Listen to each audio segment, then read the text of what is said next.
Hey everyone, my name is Abdel and today I'm gonna talk about how to make a commercial for real estate. I've done 10 commercials for real estate so far, and this is how you can make step by step your first commercial for real estate. Now I know a lot of commercials for real estate are fake and a scam. So I'm gonna share with you how you can be genuine, but on the other hand, how you can highlight the most amazing things in your real estate for the marketing reasons. So stick to the end as I'm explaining to you how you can make the commercial for your real estate.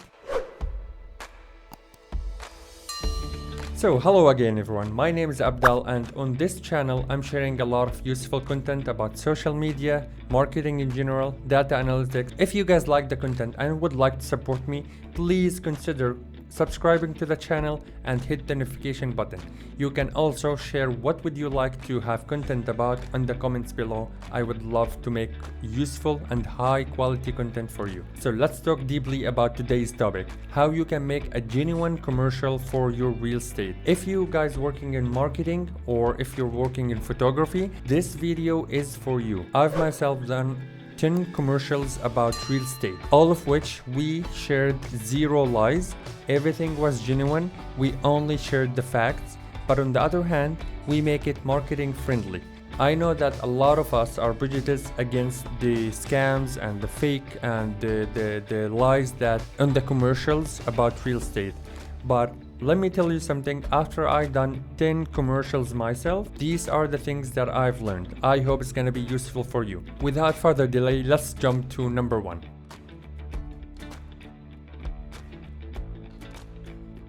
So number one, when you're making a commercial for real estate, first of all, study the location.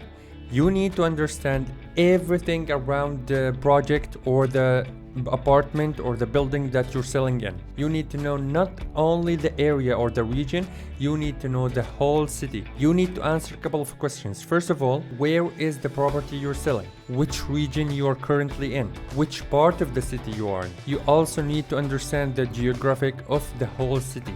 So when you explain, you need to tell the clients or the potential clients what to expect about the location. Now another thing about the location, you need to know exactly what is around the project or around the property. And just here to mention something important, when I say project, it means an under construction building. That's what I mean by project. So if I'm saying project, I mean that under construction building. So you need to know where is the project or the property. What is around that? Do you have hospitals, schools, universities, shopping malls, highway? Do you have bus stops, metro stops? Can you only use the car, or is there any kind of other transportation around? All of these information, all of these questions, you need to answer on your video. That's how you convince your clients about the property.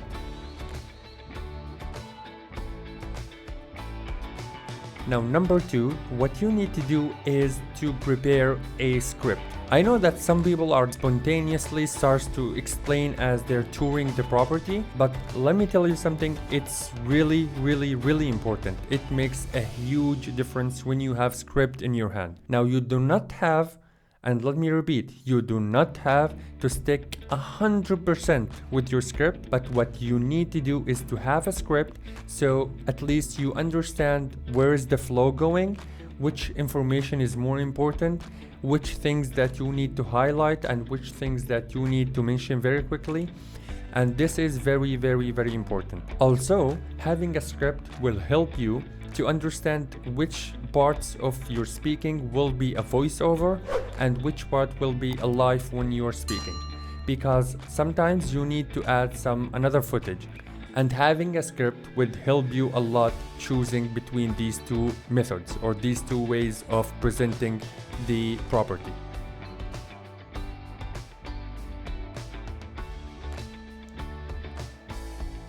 Now step number three, what you need to have is to know the terms. You need to know the common terms on the property or on the market in general. You need to understand what are the triggering words on your market. There are some things that you need to learn. For example, saying an apartment or saying property makes some different at some point, especially if English, like myself, is not your first language. Sometimes you need to study more what are the terms or what are the words that most importantly to use on selling a property. And it's so important to have multiple words that describes a beautiful room. I made a mistake once by keep saying amazing, amazing, amazing all of the video. I was saying amazing about the bedroom, the living room, the second room, everything.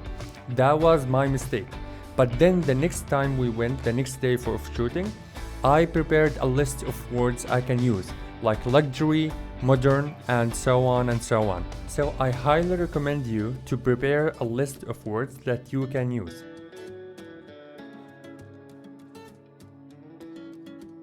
Before you start, you need to know what to expect from the property. If the property is furnished or not, if the property has a swimming pool or not, if the property has the appliance or not. All of these things, all of these questions would help you imagine on your mind what scenario you're going through.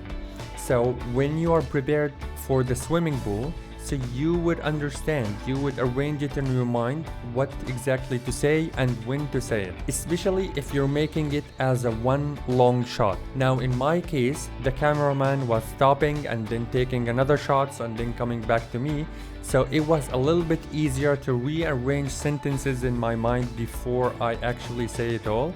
But at some point you might need to have a very long shot, so it's really important to sort everything in your mind. And with the help of the script, as I mentioned in step 2, this will become very, very easy for you.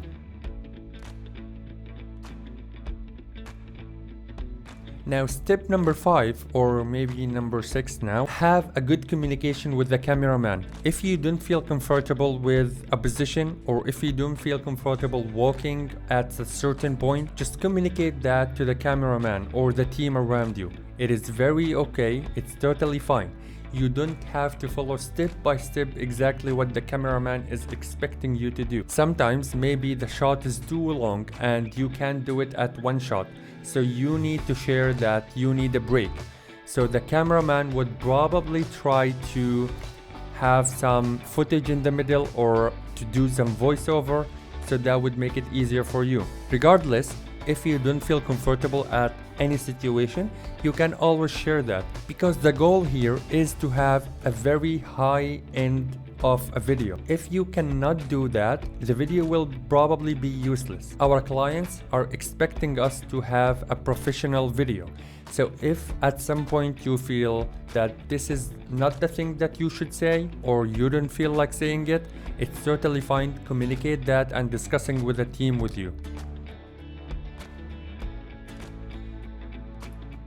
Now the next tip I have for you for today is please wear something professional. Not semi-professional, not casual, but something professional. Most probably the clients you will have are people who have money, a lot of money. So what they're expecting to see someone professional. When you're wearing professionally, this will help give the impression that you know what you're doing and you are professional enough to deal with the clients. This will give the clients an impression that this guy that I really want to deal with. If you're just wearing a hoodie and running around here and there as someone in front of the camera, that might give the wrong impression. Even if you're perfect at what you're doing and you're a great salesperson or a great marketer, but still that might give the wrong impression. Now this point might be debatable, so let me know in the comments, what do you think from your own experience? Do you think it matters if you wear professionally or not?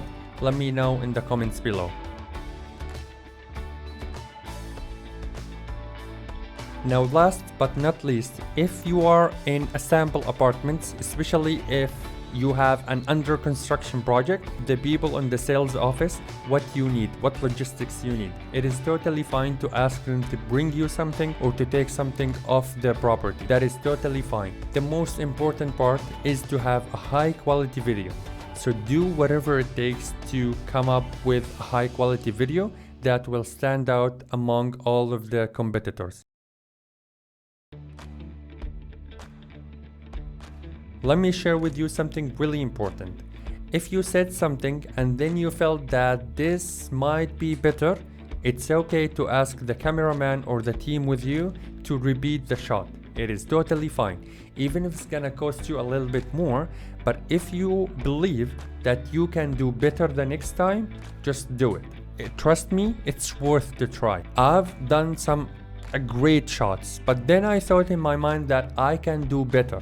So we repeated that, and trust me, like 90% of the times, the second time was much better than the first time. So if you believe and if you have the capability to do it better, do it better and learn from your mistakes. Take it easy, don't stress out. I've tried myself in my first video and my 10th video. There's a huge difference, which means that I learned from my mistakes. And this is what you can do. Always keep learning. That is the key. Those were the steps to make a commercial for real estate. If you guys like the content, please consider subscribing to the channel and hit the notification button. This will help me continue providing you with useful content. Thank you so much for watching and hope to see you in the next one.